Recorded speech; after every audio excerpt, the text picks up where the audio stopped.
video pembelajaran ini ya anak-anak, kemudian jawab pertanyaannya.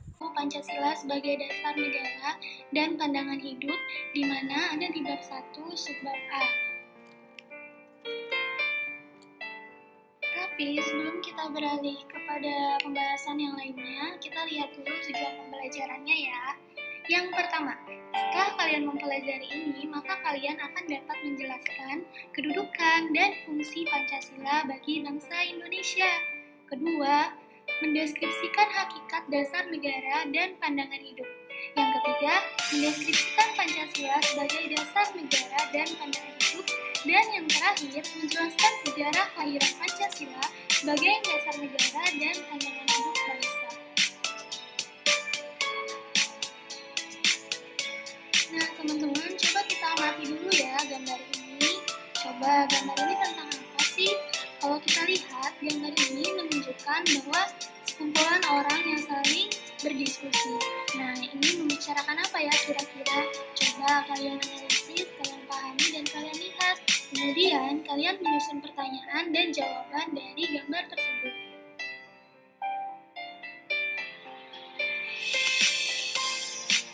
Nah, teman-teman, selanjutnya kita ke pembahasan utama nih. Judulnya adalah kedudukan dan fungsi Pancasila. Tapi sebelumnya, kalian tahu nggak sih apa sih kedudukan dan fungsi Pancasila? Ya, jadi di sini aku akan menjelaskan gitu ya teman-teman. Yang pertama, Pancasila sebagai dasar negara. Nah, artinya menjadi dasar negara, sumber hukum dan penyelenggaraan negara. Jadi, apabila kita membuat suatu peraturan, baik itu undang-undang, tap MPR, Perpu, dan lain sebagainya, maka tidak boleh lari dari Pancasila. Semuanya harus sesuai dengan nilai-nilai Pancasila. Seperti itu. Yang kedua, Pancasila sebagai pandangan hidup. Pancasila artinya mengandung nilai-nilai luhur yang menjadi petunjuk bangsa Indonesia dalam mencapai tujuan, kesejahteraan bersama, dan kedamaian. Jadi teman-teman, apabila bangsa Indonesia ingin menciptakan perdamaian, maka bangsa Indonesia nggak boleh nih menolak amalan dari Pancasila. Kita harus mengamali apa saja nih nilai-nilai Pancasila agar kita bisa mencapai tujuan hidup kita dan cita-cita bangsa Indonesia. Yang ketiga, Pancasila sebagai kepribadian bangsa. Gini teman-teman, artinya Pancasila itu adalah ciri khas bangsa negara Indonesia. Negara luar, baik itu Eropa ataupun negara Australia, mereka tidak punya yang namanya Pancasila. Jadi, Pancasila itu mencerminkan bahwa, oh, punya bangsa Indonesia, seperti itu. Jadi, ciri khas ya teman-teman. Selanjutnya, yang terakhir, Pancasila sebagai perjanjian luhur.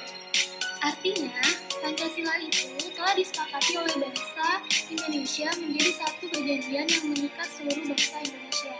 Jadi, Pancasila itu nggak bisa diganti loh teman-teman.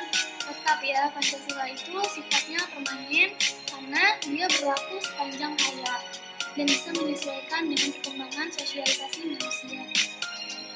Yang selanjutnya, Pancasila sebagai pemersatu bangsa. Jadi teman-teman, artinya Pancasila ini menjadikan bangsa Indonesia sadar dan ingat bahwa kita terdiri atas berbagai macam suku, budaya, agama, adat istiadat loh. Nah, kita tidak bisa mengingkari itu dan justru kita semakin erat dan kita menjunjung tinggi semboyan Bhinneka Tunggal Ika, berbeda-beda tetapi tetap satu. Yang terakhir, Pancasila sebagai ideologi bangsa. Artinya seperti ini, Pancasila itu menjadi pedoman dan arahan kita untuk mencapai cita-cita ataupun tujuan nasional. Jadi, apabila kita ingin mencapai suatu tujuan, maka kita harus mengamalkan nilai-nilai Pancasila.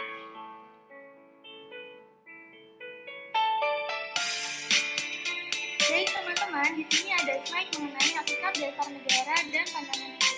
Pengertian dasar negara yang pertama, merupakan pedoman bagi penyelenggara negara dan warga negara dalam mewujudkan cita-cita dan tujuan nasional.